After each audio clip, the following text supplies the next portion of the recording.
সোমবার গন্ডাছড়া মহকুমায় জেলাভিত্তিক আইপিএফটির প্রতিষ্ঠা দিবস অনুষ্ঠিত হয়। আইপিএফটি পার্টি লোকসভা নির্বাচনকে সামনে রেখে শক্তি প্রদর্শন দেখায়। গন্ডাছড়া মহকুমার ফিশারি অফিস থেকে মিছিল শুরু করে গন্ডাছড়া মহকুমা বাজারে সভা আয়োজন করা হয়। এই সভায় পাহাড়ের জুমিয়া পরিবার থেকে শুরু করে মিছিলের চোখে পড়ার মতো হাজারো নারী পুরুষ অংশগ্রহণ করে। এই দিনের এই সভায় সিপিআইএম ও অন্যান্য পার্টি ছেড়ে মোট 162 পরিবারের 440 জন ভোটার আইপিএফটি দলে যোগদান করেন। তাদেরকে বরণ করে নেন গন্ডাছড়া মহকুমা আইপিএফটির সভাপতি প্রেম সাধন ত্রিপুরা, সেক্রেটারি চরণবাসী ত্রিপুরা এবং আইপিএফটির কেন্দ্রীয় কমিটির নেতৃত্বরা।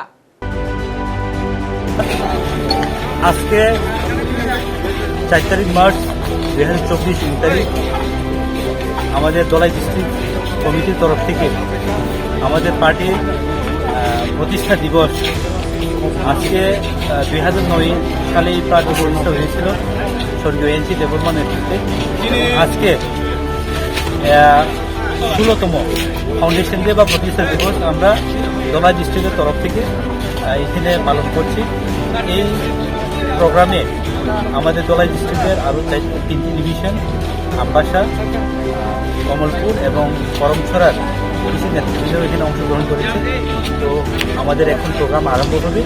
আশা করি প্রোগ্রামের শেষে আমরা এখানে অন্যান্য দল ছেড়ে আমাদের পার্টিতে যোগদানও আমরা দেখতে পাবো, করে তাদেরকে উদ্বুদ্ধ করব।